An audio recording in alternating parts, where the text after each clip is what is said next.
दामाद की सास पार्ट 2। अब तक आपने सुना कि कावेरी जी अपनी तीनों बेटियों ईशा, मोहिनी और सुहाना की शादी 3 घर जमाई लड़कों के साथ करवा देती है।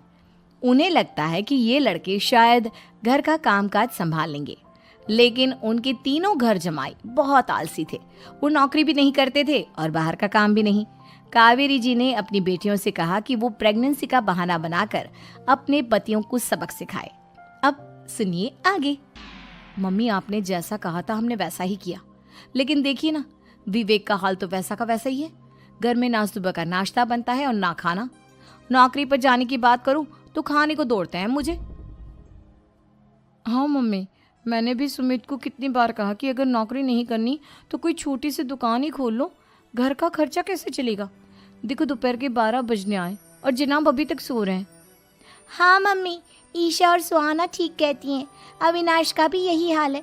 जब मैंने अपनी प्रेगनेंसी के बारे में कहा तो मुझसे कहने लगा, अरे दूसरी लड़कियां तो 9-9 महीने तक नौकरी करती है, बस डिलीवरी के टाइम छुट्टी लेती है। मोहिनी, तुम भी नौकरी करो। अब मुझे कहाँ नौकरी मिलेगी? मम्मी बताओ अब मैं क्या करूँ? हे भगवान, क्या सोचकर घर जमाई दामाद लाई थी मैं कि मेरी बेटियां मेरे पास रहेंगी और खुश रहेंगी, लेकिन इन आलसी दामादों ने तो हमारी जिंदगी को भी प्रॉब्लम में डाल दिया है। मैं तो कहती हूँ मम्मी, हम लोग वापस अपनी जॉब पर जाना शुरू कर देते हैं। बता देते हैं इन लोगों को कि हमने प्रेगनेंसी का बहाना किया है। नहीं बेटा, ऐसी गलती भी मत करना।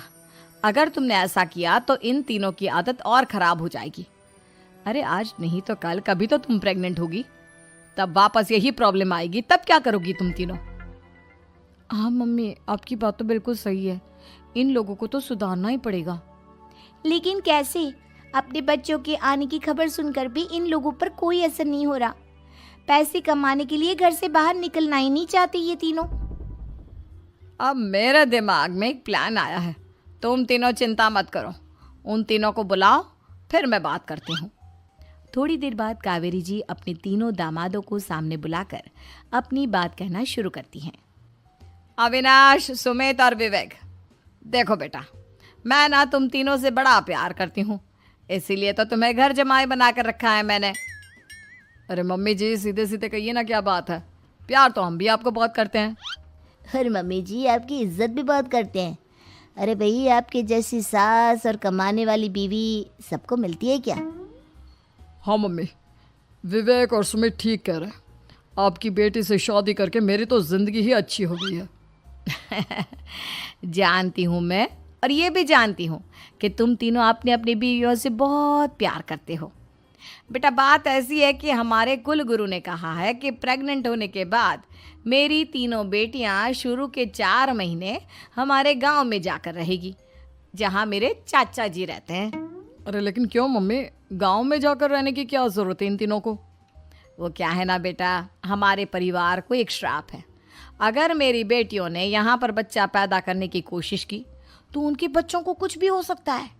इसलिए अब से लेकर 4 महीने पूरे होने तक इन्हें गांव वाले घर में रहना पड़ेगा। हाँ तो इसमें प्रॉब्लम क्या है मम्मी जी?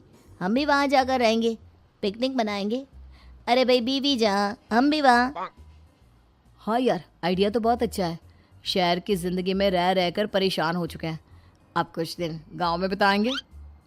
तुम लोग समझने की कोशिश क्यों नहीं करते? तुम में से कोई भी वहाँ नहीं जा सकता, और मैं यहाँ रहूँगी ना तुम तीनों के साथ। 4 महीने की तो बात है, उसके बाद ये तीनों ही लौट कर आ जाएंगी।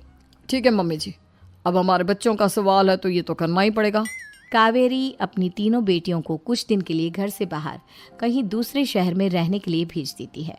कुछ दिनों के बाद, अरे मम्मी जी, बहुत दिन से पिज्ज़ा नहीं खाया, मंगवाइए ना। क्या बताऊं बेटा, पहले तो बेटियां खर्चा दे देती थी क्योंकि उनकी नौकरी थी, लेकिन अब तो मेरे पास पैसे ही नहीं बचे। थोड़े बहुत पैसे हैं जो बच्चों की डिलीवरी में काम आएंगे। लेकिन मम्मी जी, आपकी बेटियों को वापस आने में तो अभी बहुत वक्त बाकी है। वही सोच सोच कर परेशान हो रही हूँ। सोच रही हूँ कल से दूध भी बंद करवा देती हूँ। अब दूध वाले को देने के लिए पैसे भी तो नहीं है ना। अरे नहीं मम्मी जी, अगर दूध भी बंद करवा दोगी तो मुझे चाय कहाँ से मिलेगी? और चाय के बिना मैं तो मर ही जाऊंगा। क्या करूं बेटा, इसके अलावा हमारे पास कोई ऑप्शन नहीं है। मेरे पास पैसे ही नहीं बचे। इस तरह कावेरी जी धीरे धीरे अपने तीनों दामादों को पैसे देना बंद कर देती हैं और घर में खाने पीने की चीजें लाना भी बंद कर देती है। अब वो तीनों बुरी तरह से परेशान होने लगे थे और इसलिए एक दिन तीनों प्लान करके घर से बाहर निकलते हैं और बाजार में जाने के बाद यार अच्छा खाना खाए हुए कितने दिन हो गए, पता नहीं कब अच्छा खाना मिलेगा। हमारी बीवियों के जाने के बाद तो हमारी हालत भिखारियों जैसी हो गई है यार। कुछ भी हो, मुझे तो आज पिज्ज़ा खाना ही खाना है। जेब में 1 रुपया नहीं और पिज्जा खाएगा, कहाँ से आएंगे पैसे? अरे देख वहाँ सामने बोर्ड पर क्या लिखा हुआ है, कंप्यूटर पर काम करने के लिए एक आदमी की आवश्यकता है। भाई मैं तो जा रहा हूँ, काम करूँगा और शाम तक पैसे लाकर आराम से पिज्ज़ा खाऊंगा। जा जा, तुझे कोई काम नहीं देने वाला, हम तो घर जा रहे हैं। चल भाई सुमित। सुमित और अविनाश वहाँ से चले जाते हैं और विवेक उस कंप्यूटर शॉप पर सारा दिन काम करके 5,000 रुपये कमा कर घर लौट कर आता है और अपने खाने के लिए अच्छी अच्छी चीज़ें भी लेकर आता है। ये देखकर विवेक और सुमित के दिल में भी कुछ पैसे कमाने की इच्छा जागती है। अरे सुबह सुबह कहाँ चल दिए तुम? मम्मी जी एक बहुत अच्छी जगह मिली है, कंप्यूटर पर काम करने के 5,000 मिले थे कल मुझे। अगर रोज़ काम करूँगा तो पूरे 40,000 की तनख्वाह। अरे वाह, ये तो बहुत अच्छी बात है दामाद जी, आपको जाना ही चाहिए। सुमित और अविनाश विवेक को इस तरह तरक्की करते देखकर परेशान हो जाते हैं और वो दोनों भी काम की तलाश में निकल पड़ते हैं। धीरे धीरे उन दोनों को भी काम मिल जाता है। अब कावेरी के तीनों दामाद छोटी मोटी नौकरी करके अच्छा पैसा कमाने लगे थे।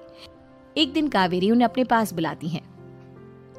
अरे वाह, विवेक 40,000 कमा लेता है, अविनाश 60,000 और सुमित तुम भी 40,000 के आसपास कमा ही लेते हो। कुल मिलाकर तुम अच्छे खासे पैसे कमा रहे हो बेटा। हाँ मम्मी जी, बहुत मज़ा आता है जब महीने के एंड में मोटी रकम हाथ में आती है। पूछिए मत मम्मी जी, घर में रहकर रोटी बना बना कर और तो जैसा महसूस होने लगा था मुझे तो।